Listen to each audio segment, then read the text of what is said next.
성탄절로 우리는 기억하고 있습니다. 그렇다면 여러분, 8월 15일은 또 어떤 날로 기억하죠? 우리 어떤 날로 기억하죠? 그렇죠, 광복절로 기억하고 있습니다. 그래서 여러분, 10월 12일은 무슨 날입니까? 10월 12일은, 네, 10월 12일은 제 생일입니다. 10월 둘째 주 토요일 제 생일입니다. 여러분, 이것처럼 뭡니까? 우리는 그 달력에 국가에서 기념하는 날 말고 또 어떤 날들을 기록해 놓습니까? 우리 개인적으로, 우리 가정으로 기억해야 할 날들, 또한 잊지 말아야 할 날들도 많이 기록해 놓습니다. 그런데 여러분, 베드로 전서가 쓰여진 시기는 대략 AD 63년에서 64년으로 보고 있어요. AD 63년에서 64년으로 베드로 전서가 쓰여진 걸로 기억하고 또 기록되었다고 성서학자들은 말합니다. 그런데 여러분, AD 64년 7월 18일이 기독교 역사에서는 매우 중요한 한 날입니다. AD 64년 7월 18일은 기독교 역사에서는 잊혀질 수 없는 날입니다. 어쩌면 베드로는 자기 인생의 이날, 아마도 잊을래야 잊을 수 없었던 이 7월 18일, 이 날을 경험하며 베드로 전서에서 끊임없이 그리스도의 고난과 연단과 소망에 대해서 언급하고 말하고 있는 것입니다. 우리 오늘 말씀을 읽었지만 오늘 말씀을 시작하는 12절에 베드로는 뭐라고 고백하고 있습니까? 불시험을 이상한 것으로 여기지 말라고 말하고 있습니다. 베드로는 불시험을 말하고요, 또한 베드로전서 1장 7절의 말씀을 보면 불로 연단하여 너의 믿음이 귀하게 될 것이라고 고백하고 있고 그 편지에 기록하고 있습니다. 그렇다면 베드로가 불시험을 이상한 것으로 여기지 말고 불로 연단하여 귀하게 되는 것을 감사히 여기라라고 말하고 있는, 특별히 소재를 불로 삼고 있는 특별한 이유가 있는 것이죠. 그럼 그 이유는 제가 앞서 말씀드린 7월 18일과 연결되어 있습니다. AD 64년 7월 18일은 바로 로마에서 일어났던 일이 한 가지가 있었습니다. 당시 유대인들과 그리스도인들은 로마의 지배를 받고 있었지요. 그런데 그 로마의 황제는 누구였습니까? 우리가 잘 알고 있는 네로였습니다. 폭군으로 알려진 네로였죠. 그런데 그 네로는 정신이 좀 이상한 사람이었어요. 그래서 네로가 어떻습니까? 네로는 정신이 좀 이상한 사람인데 시와 음악을 매우 좋아했던 사람입니다. 그런데 그 네로가 하루는 자기의 시상이 떠오르지 않는 거예요. 시상이 떠오르지 않자 충동적으로 로마에 있는 기름 창고에 불을 지른 것입니다. 그래서 그 불이 시내 삽시간에 퍼진 것이지요. 그 불로 인해서 로마의 많은 사람들이 동요하고 요동하는 것입니다. 그 동요를 잠잠케 하기 위해서 네로는 이 불을 지른 사람들이 그리스도인이라고 잘못된 소문을 퍼뜨리게 되는 것입니다. 우리 민족 역사 가운데 일본에 일어났던 지진 가운데 그것을 우리 한민족들이 일으켰다라고 하는 그 잘못된 역사처럼 네로도 이렇게 잘못된 소문으로 그리스도인들을 박해하기 시작한 것입니다. 바로 그 날이 AD 64년 7월 18일 네로 황제가 일으켰던 그 로마의 대화재 사건이 그 날인 것입니다. 여러분, 근데 그 박해가요, 그날부터 시작돼서 언제까지 이어지냐면 대략 300년 동안 그 박해가 이어집니다. 그리스도인이란 이유 하나만으로 억울함으로 당했던 그 박해와 고난이 300년간 그리스도인들을 괴롭히게 되는 것입니다. 그래서 베드로는 이 베드로 전서를 쓰면서 불시험을 당하는 것을 이상히 여기지 말고 너희가 불로 연단되는 것에 대해서 그것을 이겨내고 그것을, 그 고난을 억울히 여기지 말고 승리하라고 말하고 있고 강조하고 있는 것입니다. 그런데 여러분, 우리 한번 생각해 보시죠. 그리스도인들이 억울한 고난을 당했어요. 그러면 억울한 고난을 당했을 때 박해와 고난으로 인하여서 어려움과 그들의 마음 가운데 낙심과 절망과 그들이 힘들어하고 신음하고 있을 때 어쩌면 그들에게 필요한 것은 위로일 것입니다. 위로. 그런데 우리가 베드로 전서와 베드로 후서, 베드로 전체를 다 읽어보면 느껴지지만 베드로는요, 위로의 어투나 위로의 메시지보다는요 더욱더 강력한 도전의 메시지를 주고 있습니다. 단호함과 도전의 분위기가 흐르고 있는 것이지. 고난 앞에 내몰린 그들에게 베드로는 단호함으로 그들의 신앙을 지키도록 고난 가운데 승리함을 베드로가 강조하고 있는 이유는 무엇일까요? 베드로는 고난 앞에서 믿음을 지키지 못했을 때 겪었던 비참함을 그 누구보다도 잘 알고 있는 사람이었던 것입니다. 자신의 삶의 위기가 다가왔을 때, 자신의 삶의 고난이 다가왔을 때 그 고난과 위기 앞에서 그것을 이기지 못하고 승리하지 못했을 때 겪는 성도의 비참함이 무엇인지를 잘 아는 사람이 바로 베드로입니다. 그 대표적인 사건이 무엇입니까? 바로 사복음서 모두에 기록되어 있는 베드로가 주님이 잡혀가시던 밤에 주님을 모른다 부인했던 사건이죠. 베드로가 주님을 모른다 부인했을 때 베드로는 그 머릿속에 그 말씀이 떠오르지요. 대표적으로 마가복음 14장 72절에 나와 있죠. 닭이 3번 울 때, 닭이 2번 울기 전에 너는 나를 3번 부인할 것이라는 그 말씀을 기억하고 베드로가 울었다라고 기록하고 있습니다. 이 사건은 베드로에게 주님에 대한 주님을 부인했다라는 것에 대한 죄송함 뿐만 아니라 자기의 삶을 모든 것을 주님께 맡겼던 자기의 전 존재가 부정되는 그날이었던 것입니다. 내 앞에 순간의 고난과 내 앞에 순간의 위험을 피하기 위하여서 주님을 모른다 하였던 베드로, 그것을 해서 자기가 부정되었고 나의 주님을 외면하였을 때 겪었던 그 철저한 고통과 그 원망과 자책은 베드로의 불과 같은 성격에서는 결코 견딜 수 없는 일이었던 것이죠. 베드로는 그날을 결코 잊지 않았습니다. 그날 이후에 주님이 자기를 다시 먹이시고 자기를 다시 사용하셨던 그 사랑을 경험한 이후에 베드로는 이 날을 잊지 아니하고 자신과 같은 이 시련과 고난 앞에 있는 이들에게 넘어져 인생을 회해하는 고통이 연단의 아픔보다 더 끔찍함을 알기에 위로보다는 사명을 부어주는 것이고 위로보다는 도전의 말씀을 주는 것으로 이 고난을 이겨내고 이 고난의 연단 가운데 너희가 승리하라라고 하는 그 메시지를 베드로는 이 그리스도인들에게 전하고 있는 것입니다. 그렇다면 여러분, 베드로가요 이 연단을 받는 이들에게 고난을 이상히 여기지 말라고 말하고 있는데 베드로가 고난을 이상히 여기지 말라고 하는 이유는 무엇입니까? 여러분, 이를요 이상히 여기지 말라는 말을 다른 말로 표현하면 고난은 그리스도인들에게 당연함이라는 것입니다. 이상함은 무엇입니까? 왜라는 이유가 필요한 것이죠. 왜 내가 고난을 당하지? 내가 그리스도인인데 그리스도인으로 살아가면은 내가 복을 받아야 하는 것이고 그리스도인으로 살아가면 내가 내 삶이 형통해야 하는데 왜 내가 고난을 받지? 라고 하면서 고난을 이상히 여길 수 있습니다. 그런데 여러분, 고난을 당연함, 이상함의 반대말인 이상히 여기지 말라, 이것을 당연함으로 표현하면 어떻게 됩니까? 그리스도인들에게 고난은 당연한 것입니다. 특별히 이 고난이 당연함에 대해서 바울 사도는 이렇게 고백하지요. 빌립보서 1장 29절의 말씀입니다. 이 말씀을 조금 표준세 번역 쉽게 풀어서 설명하면 이렇게 고백하는 것이죠. 하나님께서 여러분에게 그리스도를 위한 특권, 즉 그리스도를 믿는 것뿐만 아니라 그리스도를 위한 고난을 받는 특권을 여러분들에게 주셨다는 것입니다. 무엇입니까? 그리스도인들에게 고난은 특권인 것입니다. 고난은 이상함이 아니고 당연함이며 특권인 것입니다. 사랑하는 성도 여러분, 여러분은 이 특권을 얼마나 누리고 계십니까? 성도가 세상 속에서 하늘의 가치관과 세상의 가치관이 부딪히는데 하늘의 가치관과 세상의 가치관, 하늘의 가치관과 만몬의 가치관은 부딪힐 수밖에 없는데 그 부딪힘 안에서 고난을 이상히 여기지 않고 당연히 여겨야 하며 그리스도인으로 살아가기에 이 부딪히는 이 고난을 내가 특권으로 누리며 기쁨으로 여기고 즐거움으로 여겨야 되는데 여러분의 삶 가운데 이 특권을 한 번도 누린 적이 없다면 우리는 성도의 삶을 다시 한번 돌아보아야 하는 것입니다. 여러분, 성도에게 고난은 특권인 것입니다. 여기서 말하는 고난은요, 세상의 가치관과 그리스도의 가치관, 세상의 가치관과 그리스도의 가치관이 부딪히는 가운데 너희가 얼마나 몸부림치며 그리스도인으로 살기를 원하는가에 대해서 베드로는 묻고 있는 것이며 그렇게 살라고 말하고 있는 것입니다.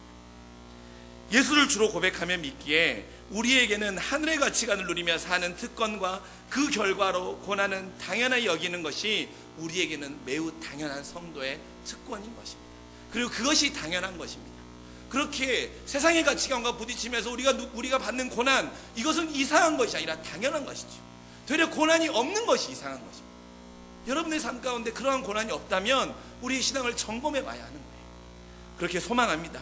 우리가 그리스도인으로 이 세상 가운데 살면서 만나는 고난을 이상히 여기는 것이 아니라 당연히 여김으로 인하여서 그 고난의 특권이 그리스도인에게 주어진 상급임을 기억하며 그 상급의 열매를 맺어가는 우리 모두가 되실 수 있기를 간절히 소망합니다. 여러분, 그러면서요, 오늘 베드로는 오늘 말씀을 통해서 우리에게 두 가지의 고난에 대해서 말해주고 있습니다. 첫 번째로 베드로가 우리에게 말하고 있는 고난은 무엇입니까? 첫 번째로 13절에 나와 있는 그리스도의 고난입니다. 13절을 보십시오. 오히려 너희가 그리스도의 고난에 참여한 것으로 즐거워하라고 고백하고 있습니다. 여기서의 방점은 무엇입니까? 나의 고난이 아니라 그리스도의 고난이라는 것입니다. 그리스도의 고난. 그리스도의 고난에 대해서 베드로는요 잘 설명해 주고 있는데요. 베드로전서 2장 21절에서 24절의 말씀에 나와 있습니다. 베드로전서 2장 21절과 21절에서 24절까지의 말씀을 보면 우리 주님께서 친히 십자가에 달려 돌아가시고 채찍을 맞으시고 아무 죄도 없으신 분이 고난을 당하셨다라는 내용을 베드로는 기록하고 있습니다. 그리고 22장 21절에 이렇게 말하고 있는데요. 너희에게 본을 끼쳐 그 자체를 따라오시게 하기 위하여 고난을 당하셨다라고 말하고 있는 것입니다. 그리스도께서 고난을 당하신 이유, 그리스도의 고난은 우리가 그 본을 따라 자체를 따라오게 하기 위하여서 그리스도께서는 고난을 당하신 것입니다. 그렇기에 그리스도의 고난, 베드로가 말하고 있는 이 그리스도의 고난은 우리가 그 자체를 따라가는 것이 그리스도의 고난에 동참하는 것입니다. 그렇다면 그 자체를 따라가는 것은 무엇입니까? 그리고 그 그리스도의 고난은 무엇입니까? 여러분, 베드로전서 2장 19절의 말씀입니다. 베드로전서 2장 19절의 말씀을 보면 부당함으로 당하는 고난도 하나님을 생각함으로 참으라고 말하고 있는 것입니다. 그 말씀을 한 이후에 제가 방금 언급했던 2장 21절과 그 이후에 예수님이 당한 고난에 대해서 쭉 기록하고 있습니다. 즉 그리스도인이 고난에 참여함으로 주의 길을 따라가는 것은 부당함의 고난을 하나님을 생각함으로 참는 것입니다. 자신들은 로마에 불을 지르지 않았는데 억울함으로 인하여서 누명을 써서 그리스도인이란 이유 하나만으로 부당한 고난을 당하고 있는 이들에게 그 부당함의 고난을 하나님을 생각함으로 참으라고 말하고 있는 것입니다. 우리의 삶에도 수많은 부당함의 고난들이 있지요. 신앙이 있다는 이유 하나만으로 회사에서 부당한 일을 당하도 우리는 감내해야 됩니다. 또 어떻습니까? 신앙이란 이유 하나만으로 내가 주변 사람에게 선을 행하고 주변 사람들에게 그리스도의 본을 보이게 해서 선을 행하는데 그것을 받는 사람들은 어떻게 합니까? 그것을 당연히 여깁니다. 그리고 당연히 여기고 감사하지 않습니다. 때로는 그것을 권리인 척 행동합니다. 믿지 않는 시댁으로 시집을 갖기에 더 참아야 하고 더 마음으로 울어야 하는 일들이 많이 발생합니다. 이런 고난에 대해서, 그리스도인이기 때문에 당하는 부당한 고난에 대해서 베드로는 고난에 참여함으로 즐거움으로 여기고 하나님을 생각함으로 참으라고 말하고 있는 것입니다. 여러분, 그리스도인의 고난을 참는 것은요 자기 의지가 아니에요. 내 의지와 내 이성으로 참는 것이 아니라 하나님을 생각함으로 참는 것입니다. 하나님을 생각함으로 참는 건 무엇입니까? 하나님을 생각함으로. 내 의지로 참으면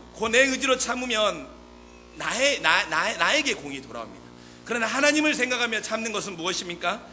예수님이 너무 좋아서, 나를 구원해 주신 그 주님이 너무나도 감사해서 그 이름이 예수를 믿지 않는 사람들 앞에서 조롱받는 것이 싫기 때문에 부당한 고난도 주님을 생각하면 참아지는 것입니다.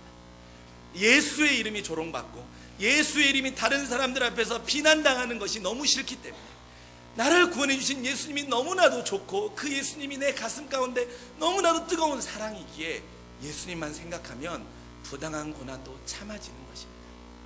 사랑하는 성도 여러분, 여러분의 삶 가운데도요, 여러분의 수많은 삶의 연장 가운데도요, 부당한 고난으로 여러분이 억울한 일을 당하는 일들이 많을 것입니다.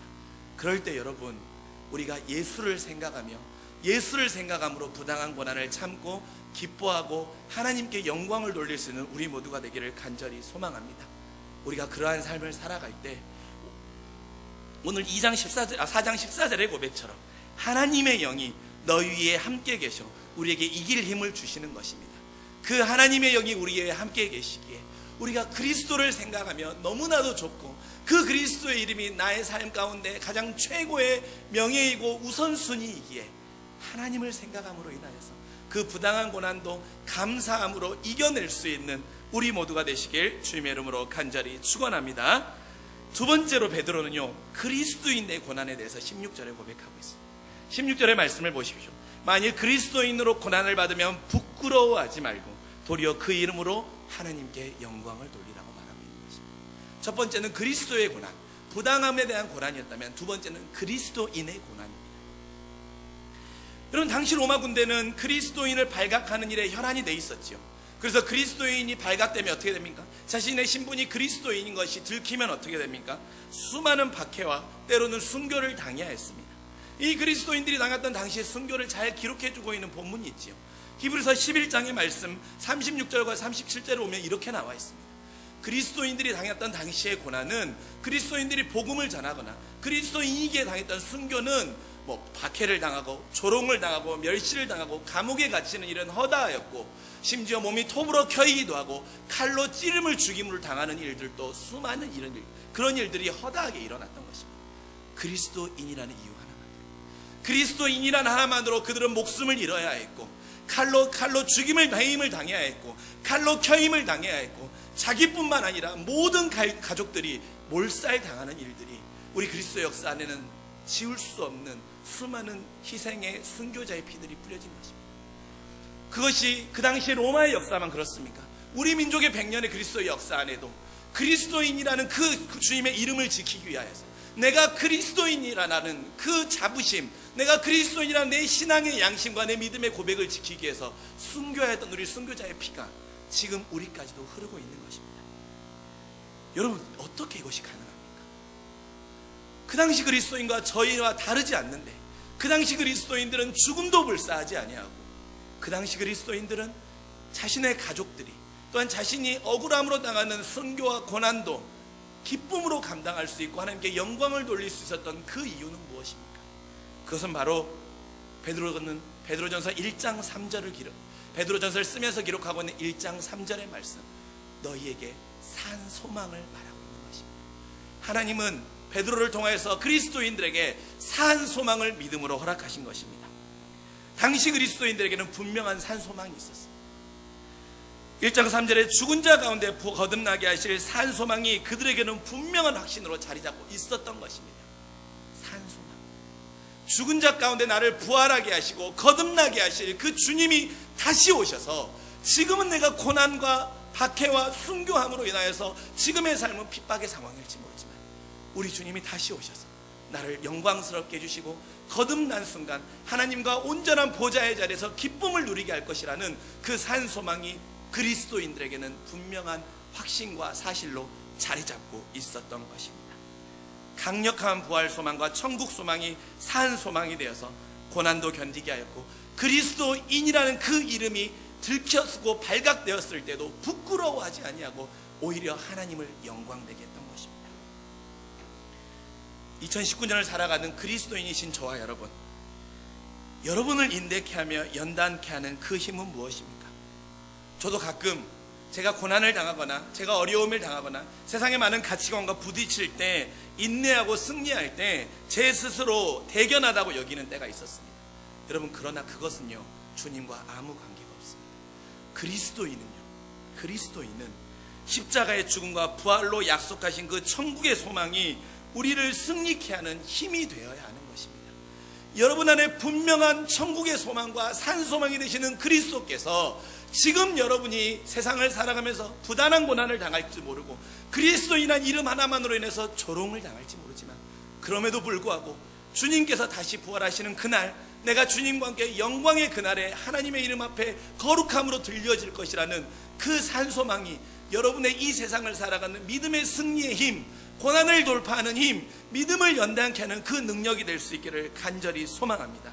그럴 때 그리스도가 드러나는 것입니다. 그럴 때 그리스도가 드러나는 것입니다. 내 의지와 내 능력으로 참으면 나만 드러날 뿐이지만, 그럴 때 그리스도께서 영광이 되시고 드러나는 것입니다.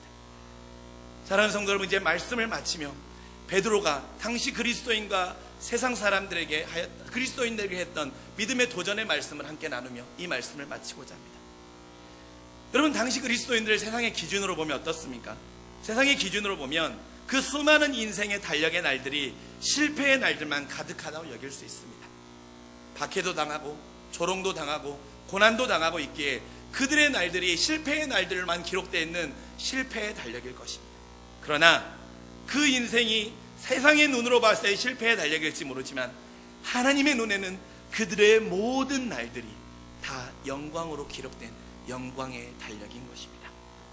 고난의 연단을 당연함으로 여기며 하나님을 생각하며 인생의 부단함을 이겨내고 그리스도인 되었기에 박해와 피난의 삶이지만 그 이름을 부끄럽게 여기지 않으며 주님 앞에 그들은 승리의 날들을 기록하고 있었던 것입니다.